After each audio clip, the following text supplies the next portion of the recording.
Did you know that Rick Pitino used to be the head coach of the Boston Celtics? He is infamous for saying a very famous line after a game to express his frustration with Boston media, who is ripping him a new one. Deservedly so. The negativity in this town sucks. And Jesus, since I have gotten back to Houston, hearing conversations about the Texans has just depressed me. Specifically the online conversations. And I get them. Bill O'Brien made bad trades. Jack Easterby, someone who seems completely unqualified to be in a managerial position on a football team, seems to have a lot of power. The owner seems, Cal McNair, seems to be under the thumb of this Easterby fellow. The roster has gotten rid of every single memorable Texan over the last couple of years, ranging from DeAndre Hopkins to J.J. Watt to Whitney Merciless, and eventually even Deshaun Watson, though not just because of Deshaun Watson wanting out, of course. Now things are a little bit different, if you will. So I get why people are so pissed, but can we stop with the Eeyore routine of just expecting everything to be a complete fucking disaster? I get it. It sucks. You have no reason to have faith in this organization going forward. But can we give it a little more time?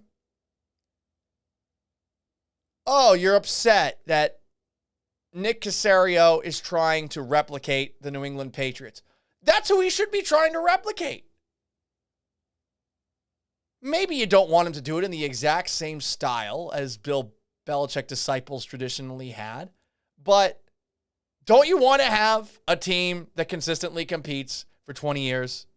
That's the goal. Or for 10. Or for 5. No, I don't want to be Patriots South. Okay. Being the Patriots is pretty sick. Take that from a Patriots fan.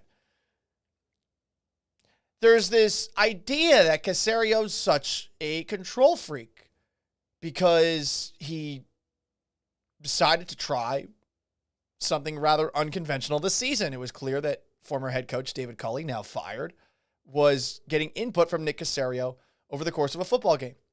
And I hear everyone say that, like, oh, that's ridiculous. Oh, a coach should never have something like that in his ear. Well, what if the coach isn't that good? David Culley wasn't a particularly qualified coach, and now he's got a nice little retirement package for himself, $22 million. But, I mean, like, the last we saw him before the Texans, he was the Ravens passing game coordinator. Lamar Jackson wasn't very good throwing the football the last couple of seasons. You know, blame that on his receivers, on Greg Roman, on David Culley. Whatever the case, he seems like he's a nice guy, but what's wrong with a guy who worked under Bill Belichick, who has background as a coach, who has background in scouting? What's wrong with somebody being able to relay thoughts into the coach over the course of a game, assuming that there is not too much of those thoughts being echoed in?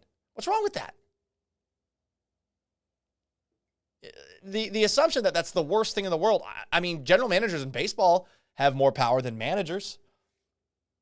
I would imagine in certain situations in basketball, too, it's starting to become that way as well. Especially given that players seem to blow coaches and fire them into the sun every, like 2 seasons if you're a good enough player? But there's this assumption that everything is going to hit the fan. All of that shit is just going to splatter all over us with any move that the Texans do. And again, I get it. But give it a little time.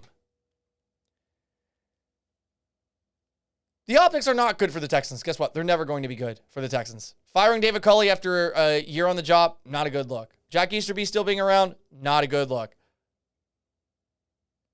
Nick Caserio being hired by the Texans a year after they tried to hire him, not a good look. Josh McCown potentially being the next head coach of the Houston Texans a year after they tried to hire him, not a great look. Also weird that the Texans telegraphed their moves a year in advance and seem so concerned with optics that they won't just pull the trigger. They should probably look at themselves in the mirror and realize that they're a big boy and don't have to think long and hard about the PR reception that any move they're going to get for. Because guess what? The fans are going to be pissed at them no matter what they do. Understandably. Like, I get it. I don't expect what you expect them to do to make things better, you know? Josh McCown isn't qualified probably. Yeah, he's got no coaching experience. But if they like him, they like him. Should they hire someone they don't like because it's going to make you upset? We don't know shit about coaches. It's a totally inexact science, hiring a coach. You know, who is qualified? Who isn't qualified? You can have a great resume, but what if you're a terrible communicator? What if you're just along for the ride with a great quarterback? There are so many different factors that go into it, and we assume that we know how to gauge a coach. At least with a quarterback, we can watch these guys play in college before they get drafted. Why do we assume we know so much about coaches? I don't. And look, I'm not going to act like I'm advocating for Josh McCown here. Again, no experience as a coach at all. But the Texans clearly like him. Some players seem to like him. Is it really going to be a complete disaster if they bring in Josh McCown? Like, guaranteed complete disaster. It could be a disaster. Maybe it's even likely to be a disaster. But the negativity in the conversation surrounding this team right now, it sucks. Let's try to challenge ourselves a little bit outside of just expecting every single thing that they do to not work. Caceres had 1 year on the job. He had no first-round draft picks in last year's draft. None. Let's give it a little more time. It's hard to be patient.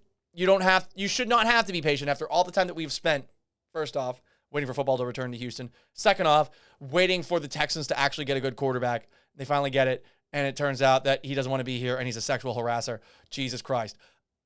I get it. I get all those things. I'm not asking you to give patience. I'm just saying, like, stop expecting everything to be a fucking disaster.